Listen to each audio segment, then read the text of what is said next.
Summer holidays day 10 చూస్తూ ఉండగానే అప్పుడే మా పిల్లల సెలవులు 10 రోజులు కూడా అయిపోయాయి అన్నమాట.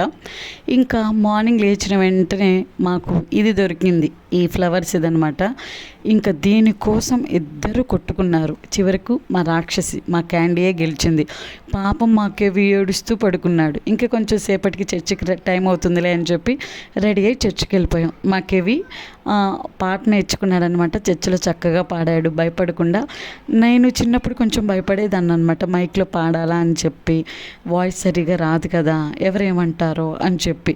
అట్లాంటివి మాకేవి ఫేస్ చేయకూడదు తన లైఫ్లో అని చెప్పి మేమైతే బాగా ఎంకరేజ్ చేస్తాము. మంచిగా తను కూడా నేర్చుకుని పాడతాడనమాట. ఇంకా ఈవినింగ్ టైం VBS ప్రిపరేషన్స్ కోసం అని చెప్పి చర్చికి వెళ్ళాము.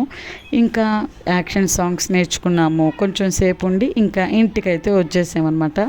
ఇంటికి వచ్చేసరికి మళ్ళీ వెలిగాడనమాట. మళ్ళీ మా క్యాండీ బేబీ ఏదో చేసింది. ఈ రోజు మొత్తం మా కేవీకి పాపం అల్లగడమే సరిపోయింది ఏంటో మరి.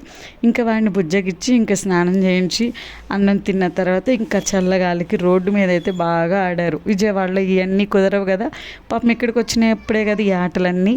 ఇంకా ఆడి 11:30 వరకు ఇసుకిచ్చి పడుకున్నారు. ఇలా డే 10 కంప్లీట్ అయిపోయింది. డే 11లో కలుద్దామా VBS వీడియోస్తో. Thank you for watching. నచ్చితే లైక్ చేయండి, ఫాలో చేయండి.